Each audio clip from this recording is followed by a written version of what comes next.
Programa de opinión de producción nacional independiente, con elementos de lenguaje, salud, sexo y violencia, apto para todo público.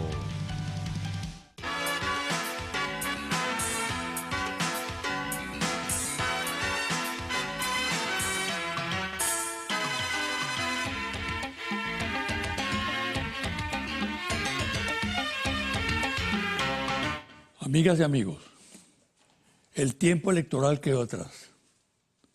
Cerró el pasado domingo 20 de manera impactante, con la victoria de Nicolás Maduro para ejercer el cargo presidencial durante el próximo periodo constitucional. Con la derrota de la abstención y la decisión de sufragar de un porcentaje sorprendente de ciudadanos abrumados de problemas, con una posición que quedó en el exterior, sin política y afectada por la división, también cabe destacar en este final que así como hubo los hechos antes señalados, destaca uno que por razones obvias, entre otras el manejo de los medios de comunicación y de quienes los monitorean, callaron y no fue posible que los informaran a la opinión pública. ¿A qué me refiero? A que entre los derrotados del 20 de mayo está en primer término nada menos y nada más que el presidente de los Estados Unidos, Donald Trump, que hizo cuanto pudo para que no hubiera elecciones y Maduro fuera derrocado. ¿Qué me obliga a hacer esta observación? Simplemente que el gran instigador, junto con los halcones que lo rodean y secundan, fue y sigue siendo el huésped de la Casa Blanca.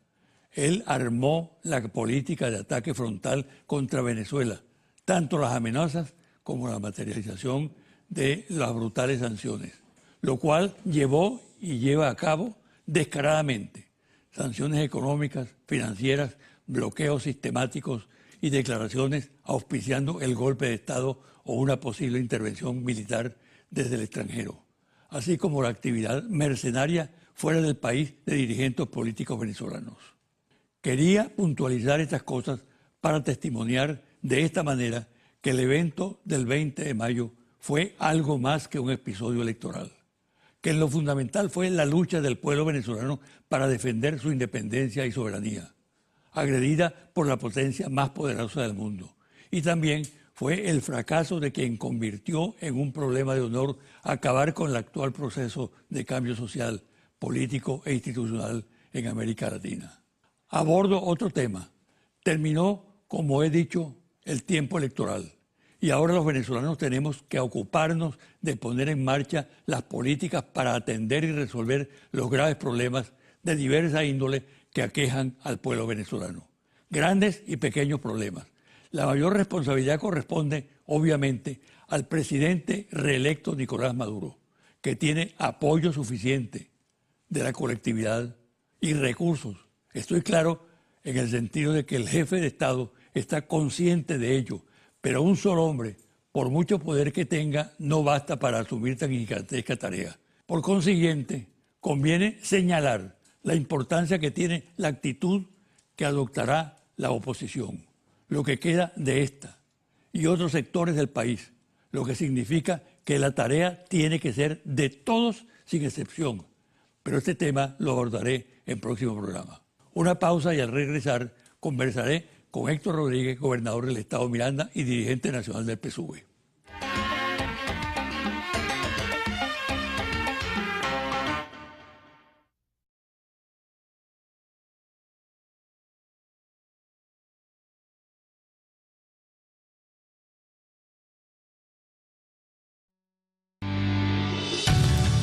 Estás viendo José Vicente Hoy.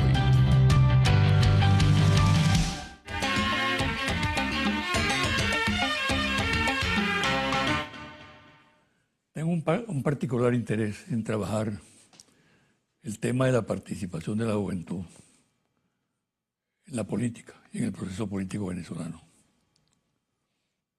No lo hago por demagogia, por una exaltación genérica sobre este tema, sino como una realidad que tiene una importancia enorme en este momento. Es la razón por la cual, entre otras, voy a entrevistar en el día de hoy a un joven que ha destacado mucho en la actual política venezolana. Se trata de Héctor Rodríguez, actual gobernador del estado Miranda. Uno de los estados más complejos para gobernar, creo yo. Y además, miembro de la Dirección Nacional del PSUV. Bienvenido, Héctor. Gracias, José Vicente. Un placer que me hayas invitado a tu espacio para reflexionar. Mira, tú tienes una inmensa responsabilidad como gobernador de un estado de la importancia de Miranda, ¿no? Y tienes una responsabilidad con una generación que tú representas. A ocultar lo que representa una nueva generación en la política nacional en este momento es un tema apasionante. Porque por primera vez se desataron los grifos, se soltaron el moño, para decirlo de otra manera, los jóvenes en este país, con motivo del acceso que el chavismo y el comandante Chávez le dio a los jóvenes en la política del Estado, ¿no? ¿Qué significa para ti gobernar al Estado Miranda? Bueno, primero que nada, gracias por la invitación, ¿no? Segundo, en tu reflexión y en tu pregunta, decirte que efectivamente el gran responsable de que no solamente yo, sino 4 compañeros más, 5 gobernadores, más de 120, 125 alcaldes, 100 legisladores regionales, 200 constituyentes jóvenes, estén gobernando este país, estén en la primera línea de batalla, en la toma de decisión, en la participación pública, en el liderazgo público, tiene un gran responsable y se llama Hugo Chávez. Hugo Chávez, que nada lo hizo a corto plazo, todo lo hizo pensando en los tiempos venideros, con una profunda confianza en la juventud en todos los sentidos. Uno siempre habla del apoyo que le dio al deporte, a la cultura, a la Orquesta Sinfónica Juvenil, pero también hay que decirlo, el espacio que abrió a la política, a la juventud. Yo vengo de una generación, José Vicente, que es la generación que creció su adolescencia en los años 90. Tal vez la década más nefasta en cómo un Estado trató a la juventud. Era la década donde nos perseguía el Estado a través de la recluta obligatoria, de la ley de vagos y maleantes, de la población flotante, de los bachilleres sin cupo. Veníamos con el recuerdo de nuestros padres, de los desaparecidos, de la guerrilla. Por lo tanto, todo empujaba para que nosotros como generación no quisiéramos ser parte de lo público, del Estado, de la República, de la política.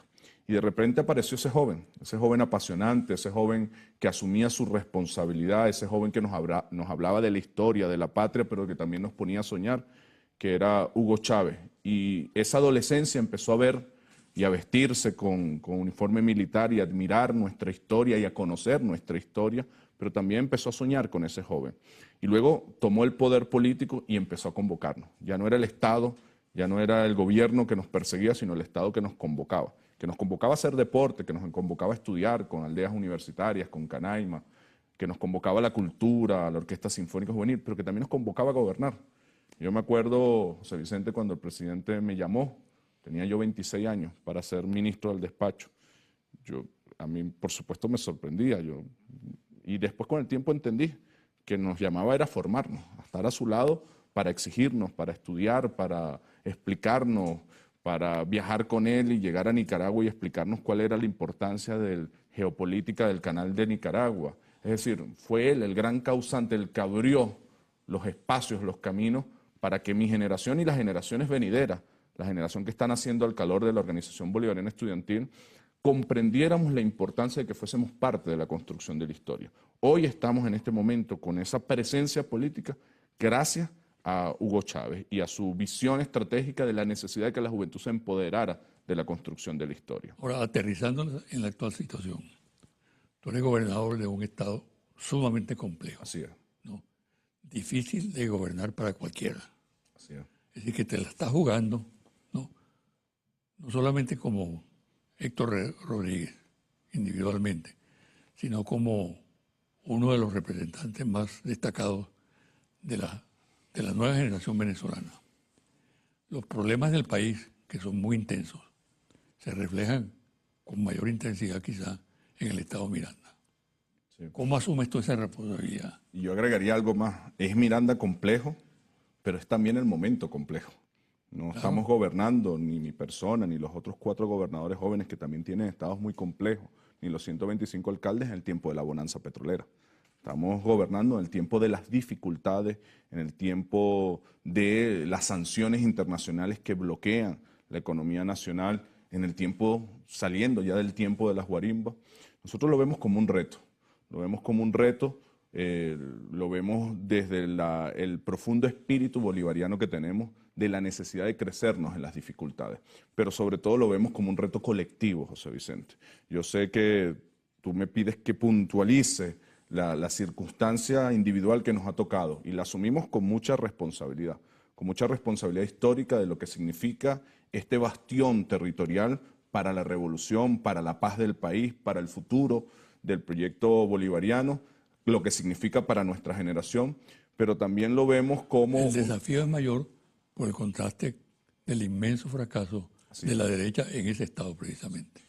Por el inmenso fracaso, por las condiciones demográficas del Estado, estamos conscientes, más allá de las dificultades de gobernabilidad y de lo complejo que es el Estado, bueno, los elementos demográficos, cómo se concentra una clase media, cómo se concentró en Miranda los partidos que más odio inyectaron a la sociedad. Así que nosotros tenemos un gran reto de hacerlo bien, de reencontrar a la sociedad mirandina, de contrastar contra la gestión del odio, como le hemos llamado nosotros, esa gestión que llamó a descargar su rabia y que se expresó a los niveles de que ciudadanos mirandinos fueron capaces de quemar viva a otra persona. Es decir, tenemos un gran reto en la gestión, pero también tenemos un gran reto en lo simbólico, en lo político, en ser capaz de unir a una sociedad que fue altamente fracturada producto de esa política de odio, de guarimba.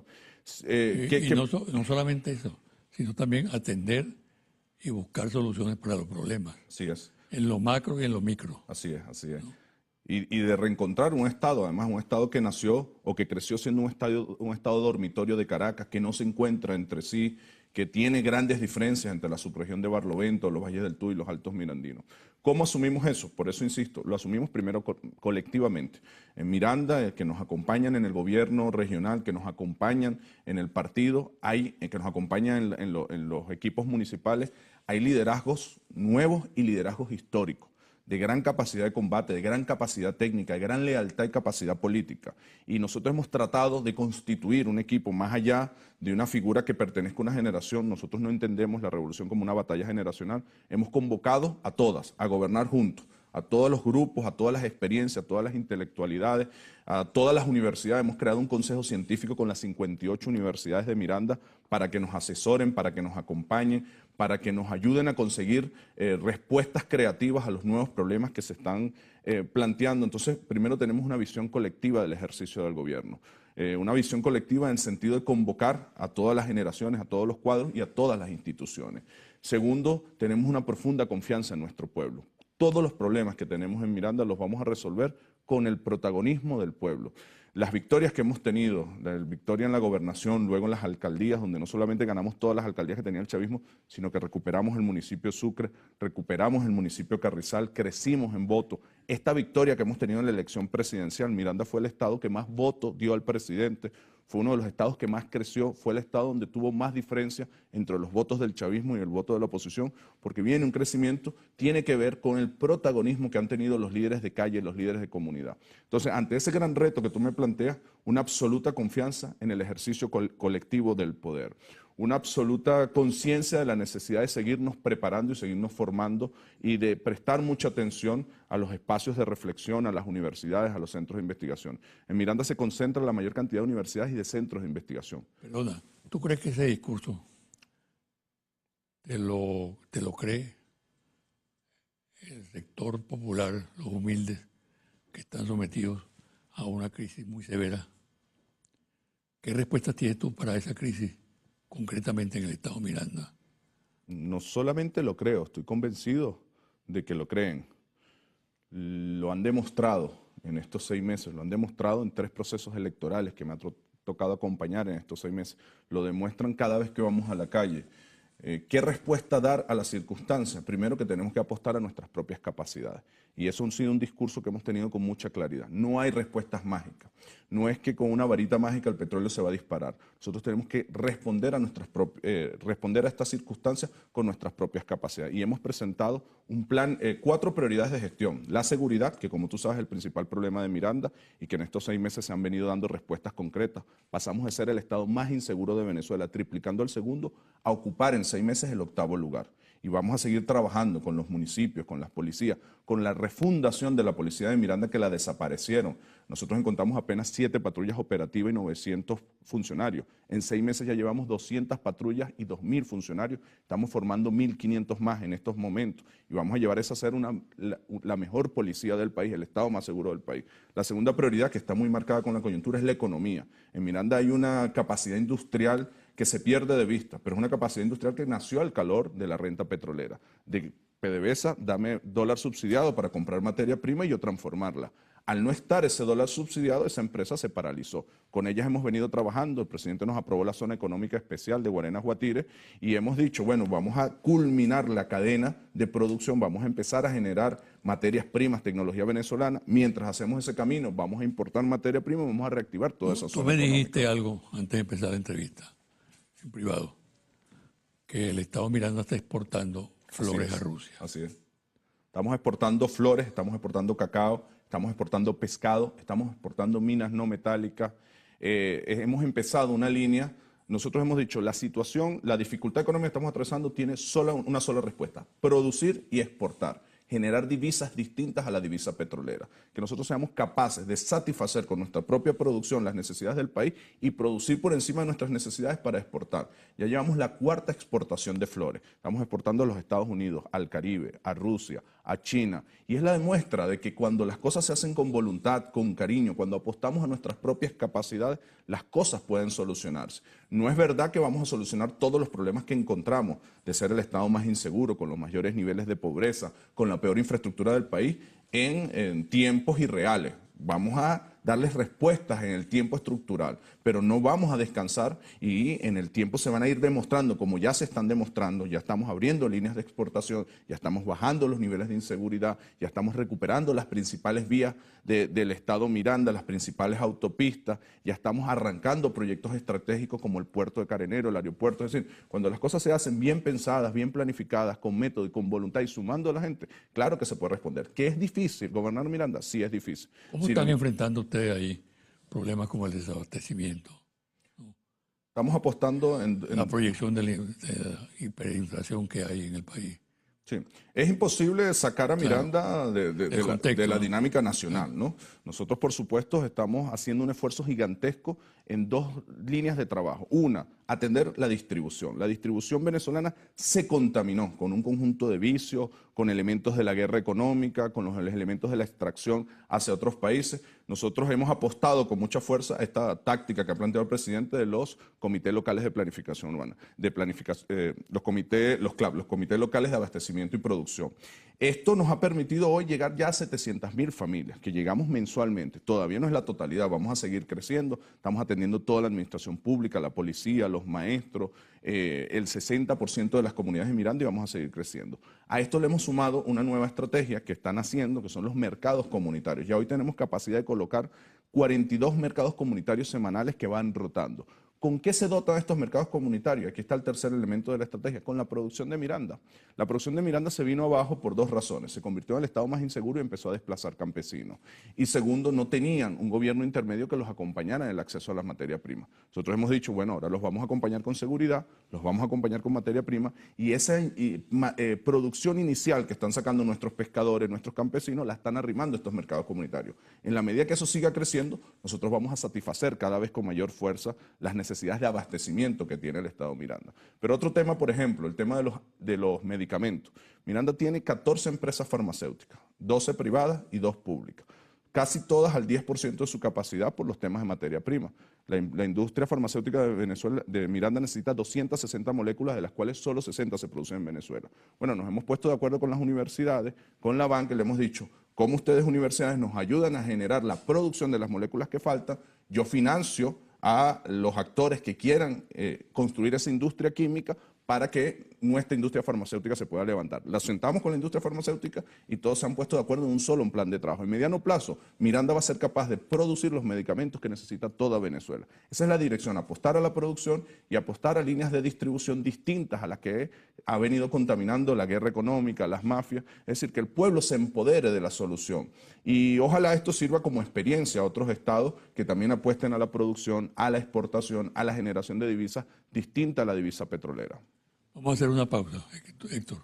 Al regresar, la visión que un joven como tú, ejerciendo un cargo de gobernador,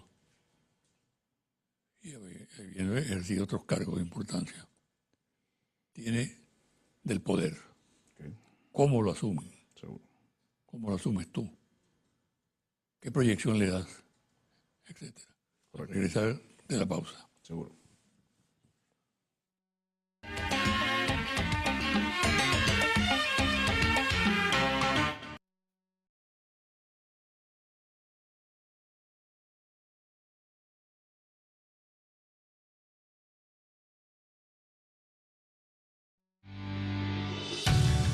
Estás viendo José Vicente Hoy.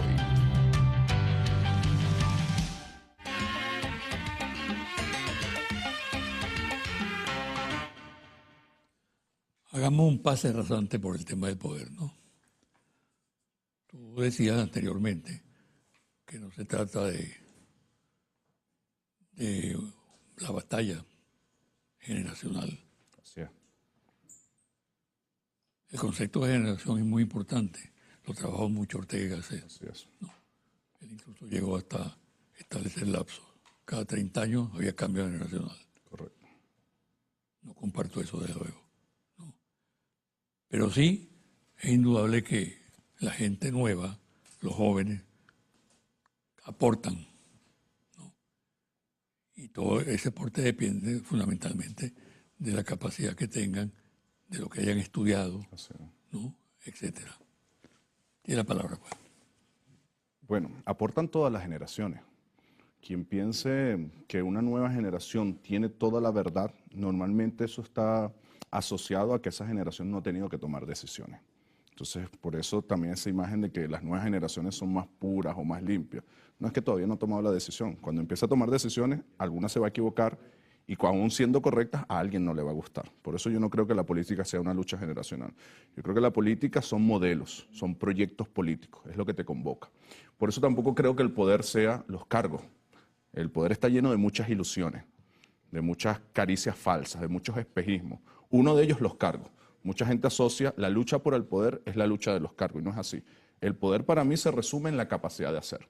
¿Y hacer qué? Dependiendo del proyecto que tú reconozcas, que conscientemente defiendas. Para nosotros, el proyecto es el proyecto de Bolívar, el proyecto de Chávez, el proyecto que Bolívar hablaba en su reflexión después de la primera caída después de la caída de la Primera República, de un gobierno que aterriza, de un gobierno que no puede ser aéreo. Después de la caída de la Segunda República le agrega, bueno, de un proyecto latinoamericano, de equilibrios en el universo. No es posible una pequeña patria latinoamericana aislada. No va a sobrevivir ante la vieja Europa, ante los imperios crecientes. Y luego agrega el discurso de Angostura, bueno, que genere estabilidad social, estabilidad política, felicidad social, seguridad social, que no es un concepto, casi todos los teóricos terminan diciendo que es un concepto que nace después de la Segunda Guerra Mundial, con todo el desarrollo del estado de bienestar. No, es un concepto altamente bolivariano. Entonces, cuando uno habla soy bolivariano, no es algo en abstracto, no es hacerle pleitesía a una estatua de bronce, no, son ideas concretas de cuál es el papel que debe jugar el Estado, de cuál es la geopolítica que tú defiendes. A nosotros nos convoca ese proyecto. Y el poder está, tendremos o no tendremos poder en la medida en que seamos capaces o no de hacer realidad ese proyecto. Si nosotros logramos hacer en nuestros tiempos históricos una patria latinoamericana que juegue en equilibrio en el mundo, que cambie la correlación de fuerzas geopolíticas, un sistema de gobierno que genere estabilidad política, seguridad social, felicidad social, que sea un gobierno del pueblo, popular, con protagonismo. En esa medida habremos dicho sí, lo hicimos. Por lo tanto tuvimos el poder, es decir, la capacidad de hacer lo que nos convocaba, lo que nos agrupaba, lo que nos reunía como colectivo. Yo entiendo el poder como esa fuerza, esa capacidad de hacer las cosas el proyecto que defiendo, el proyecto en el cual milito y en el cual estoy seguro militan la mayoría de los pueblos latinoamericanos. Yo sí creo en esa tesis del fuego sagrado de Bolívar, de que la mayoría de los latinoamericanos queremos esa patria grande, esa patria soberana, esa patria digna, esa patria justa. Un dirigente latinoamericano muy frustrado por experiencias muy traumáticas, llegó a decir: ¿el poder para qué? ¿Para qué es el poder en tu concepto? Para transformar, para hacer realidad los sueños. Creo que ese dirigente en su reflexión entendía el poder como los cargos. Y hay que tener cuidado con eso. Después de la última victoria del presidente Nicolás Maduro, he escuchado y he leído algunos análisis donde dicen: ya tenemos todo el poder. No, tenemos parte del poder político. Tenemos las gobernaciones, las alcaldías, la presidencia, pero están los medios de comunicación, está el poder económico, el poder entendido como la capacidad de hacer... ¿Y esa acumulación de poder no es perversa? No, dependiendo del objetivo en el que la direcciones. Si tú tienes poder para oprimir, si tienes poder para castrar, si tienes poder para hacer daño, para hacer guerra, por supuesto es perversa. Ahora, si el poder lo tiene el pueblo para sus angustias, para sus proyectos, para sus sueños, para sus propuestas colectivas de generar libertad e igualdad, no es perversa. Alguna reflexión que hacía el Che: el fusil es perverso, depende si es para defender el pueblo o es para hacerle daño al pueblo. El poder tiene que estar al servicio de las grandes mayorías, el poder tiene que estar al servicio de las grandes libertades, el poder tiene que estar al servicio de los grandes proyectos. Y por supuesto nosotros tenemos que hacer todo el esfuerzo, todo, sin ningún tipo de miedo, para que el depositario, el dueño del poder sea el pueblo que direcciona su futuro. Ahí estamos viendo lo que está pasando en parte de América Latina, cómo se utiliza el poder, por ejemplo, para los tarifazos en Argentina, o cómo se utiliza el poder para castrar la democracia en Brasil, o cómo se utiliza el poder del imperialismo para generar guerras. Por cierto, todas las guerras son en países energéticos y petroleros. Bueno, ese es el gran debate. ¿El poder estará en manos de las minorías o estará en manos de las mayorías? La capacidad de hacer, de transformar. Un pueblo solo puede ser libre, solo puede vivir con dignidad en la medida en que él tenga el poder, la capacidad de hacer realidad sus proyectos, sus aspiraciones colectivas. Cambiemos de tema. Elecciones del 20 de mayo. Un sucinto análisis tuyo. Yo lo resumo en una victoria heroica. Yo creo que el presidente Nicolás Maduro merece tener el título o compartir el título del hombre que se crece en las dificultades. Porque cuando tú ves en retrospectiva lo que han sido estos 5 años, desde el punto de vista económico, desde el punto de vista de la batalla política en la calle y los niveles de violencia, desde el punto de vista del cerco internacional, desde el punto de vista del momento histórico que le tocó vivir, que es nada más y nada menos que sustituir a un gigante como Hugo Chávez, sin duda alguna el presidente Nicolás Maduro ha venido de menos a más y se ha crecido en las dificultades. Pocos hombres en la historia son capaces de crecerse en las dificultades. Yo creo que merece un gran reconocimiento. Y el otro gran actor que también se creció en las dificultades es el pueblo. Cualquier análisis superficial, sin conocer bien la historia, la subjetividad de este pueblo, diría: esas circunstancias no las puede aguantar. No hay manera de que gane unas elecciones en esas circunstancias el pueblo. No hay manera de que no se rebele. Y lo que ha hecho el pueblo es una demostración de gran conciencia y de gran organización. ¿Por qué Venezuela tiene una oposición como la que tiene? ¿O que no tiene? No, sí la tiene. Sí la tiene. Yo no acostumbro a decir que Venezuela tiene una oposición. Yo creo que Venezuela tiene una diversidad de oposiciones. Y creo que es un error que pudiéramos cometer los chavistas, aglutinar, aunque ellos lo hacen muy fácil, agrupar a la oposición en un solo paquete. Yo creo que hay una diversidad de oposiciones en Venezuela y nosotros tenemos la obligación de verla por separado, de atenderla por separado, por el bien de la República, por el bien de la paz, por el bien del futuro. Yo creo que hay oposiciones en Venezuela que quieren la patria, que quieren la democracia, que quieren la paz. Eso significa que hay una reevaluación de lo que es la oposición. No sé si es una reevaluación. Es decir, el país necesita oposición. Sin duda alguna, la necesita. Y yo creo que todo el país, incluyendo los chavistas, debemos empujar a que esa oposición sea democrática, sea patriota, no esté arrodillada a intereses extranjeros. Yo creo que nosotros tenemos que hacer un esfuerzo en esa dirección. Por eso yo aplaudo con mucha fuerza el esfuerzo que está haciendo el presidente por la pacificación del país, por seguir generando cauces, puentes de diálogo. A que no es fácil, que siempre vamos a tener motivos para romper esos puentes. Claro, porque es que el diálogo lo estás haciendo, porque para eso es el diálogo con quien se opone a ti, con quien piensa distinto, con quien te combate. Y por supuesto, en ese combate de aquel lado hay excesos. Pero cuando vemos en retrospectiva histórica lo que se hizo, por ejemplo, para pacificar a Venezuela después de los procesos guerrilleros, que lo hicieron la democracia cristiana, lo que hizo Chávez después del golpe de Estado del 2002, que le dio un tiempo de paz a Venezuela y fue el tiempo de mayor crecimiento económico, crecimiento social, estabilidad política, nos tiene que llamar a la reflexión. Nosotros no podemos construir un país en una permanente guarimba. Nosotros tenemos que hacer todo el esfuerzo. Yo aplaudo, reconozco y apoyo el esfuerzo que está haciendo el presidente Nicolás Maduro por abrir, que no va a ser fácil, que estamos conscientes que dentro de esas oposiciones hay una posición rastrera, arrodillada a los intereses extranjeros. Bueno, ahí es donde tenemos que demostrar nosotros mucha audacia política, mucha capacidad. Hay un factor en este momento de gran perturbación, que escapa incluso a los venezolanos, que es la injerencia extranjera que como nunca se ha visto. Sí.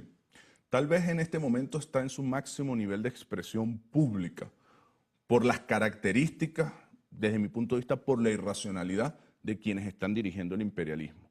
Tanto desde el punto de vista individual de los actores que tomaron el poder político en los Estados Unidos, como de las propias circunstancias históricas. Ya Estados Unidos no es el único actor en el juego geopolítico. Hay otros actores que han renacido. Ha renacido Rusia, ha crecido China como elemento económico. Ahí están los BRICS con sus dificultades. Hay una América Latina distinta. Puede ser que hayan dado un golpe de Estado en Brasil, que bueno, Argentina se haya alineado a estos países que se sientan en la alfombra a mover la colita, pero los pueblos de América Latina no son los mismos de los 90. La subjetividad de que se acabó la historia ya no existe, hay pueblos combatiendo. Entonces el mundo es distinto y si tú combinas ese factor de que Estados Unidos como imperio, porque el problema de nosotros no es contra la cultura norteamericana, su universidad, su ciencia, es contra la característica de imperio. Si sumas que siente ese imperio que está perdiendo control del mundo y además está gobernada por los halcones, por el Ku Klux Klan, por los sectores más irracionales, eso hace una virulencia en el discurso y en la forma de actuar muy irracional. Pero sin embargo, cuando no están gobernando los halcones, sino las palomas, la situación es la misma. Los golpes de Estado en América Latina también se dieron con Obama. Honduras, Haití, Paraguay, Brasil. Así que nosotros tenemos que tener conciencia de dos cosas. El imperialismo existe y siempre vamos a tener que interactuar con él consciente de que es el imperialismo y fortalecer nuestros organismos de seguridad, nuestra conciencia colectiva, nuestra organización popular. Y lo segundo que tenemos que tener muchísima conciencia es que nos toca en esa realidad de que existe el imperialismo batallar y avanzar. Nosotros no podemos decir, bueno, cuando ellos alzan mucho la voz es cuando nos tenemos que preocupar. No, eso siempre va a existir. Nosotros tenemos que tener una conciencia. Y eso se suma que Venezuela es la principal reserva petrolera del planeta. No de gratis, José Vicente, las guerras, Irak, Siria, Libia, Afganistán, todas, tal vez todas tienen la misma narrativa. Hay violación de derechos humanos, no hay democracia. Yo no voy a entrar en esa discusión. Yo voy a preguntar si después de la invasión a Irak hay más democracia y más derechos humanos. Yo quiero preguntar si después de la invasión a Libia hay más democracia y más derechos humanos. No la hay. Por el contrario, hoy en la Plaza Verde de Libia, donde montaron esa gran falsa, están vendiendo a las personas afrodescendientes amarradas como esclavos y ningún medio dice nada.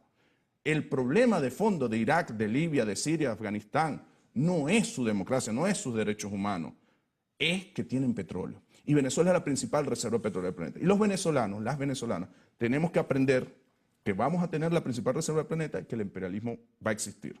Y tenemos que construir un sistema político que permita democracia, que permita una oposición racional, defendiendo siempre nuestras reservas petroleras que deben seguir siendo administradas de manera soberana y trabajar de forma digna, con respeto, con carácter, con coraje, con método, como decía Bolívar, con modo, a atender el imperialismo que más tarde que temprano va a tener que desaparecer, porque la humanidad no lo va a aguantar. La humanidad está levantando, tiene conciencia, está batallando y a nosotros nos toca jugar un papel en esa realidad geopolítica. A un costado del país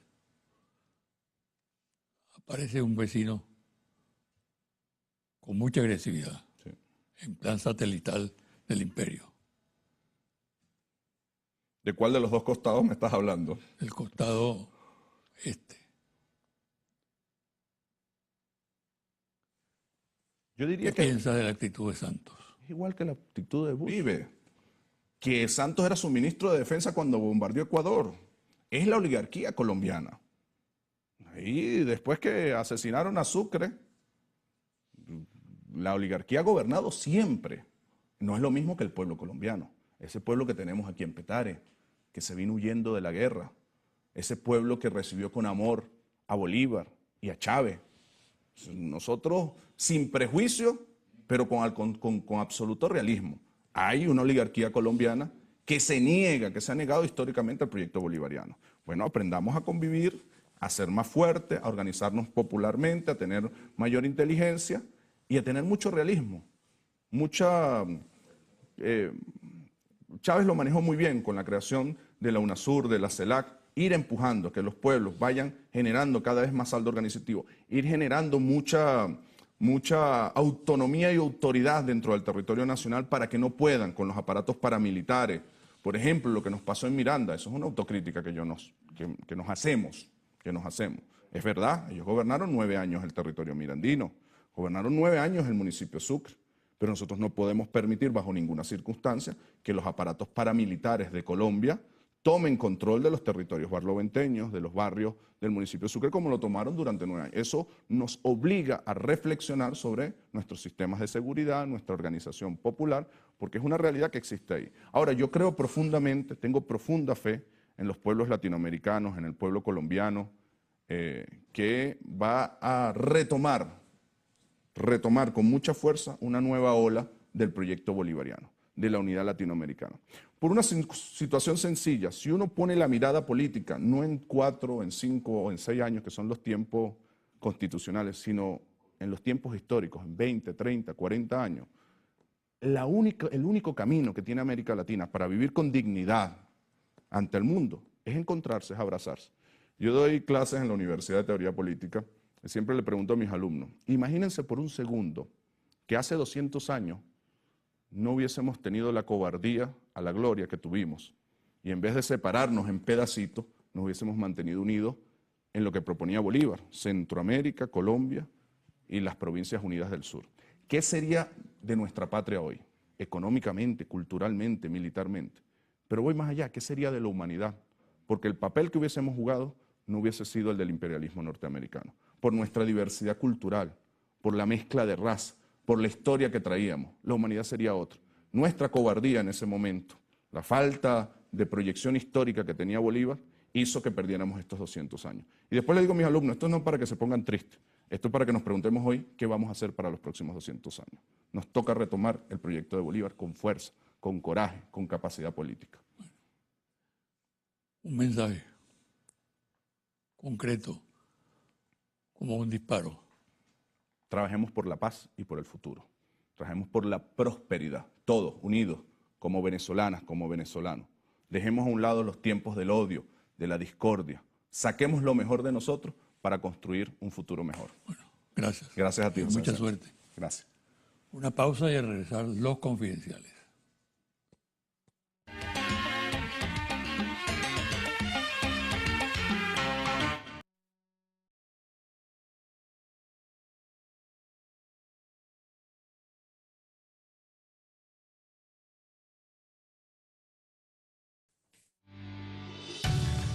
Estás viendo José Vicente Hoy.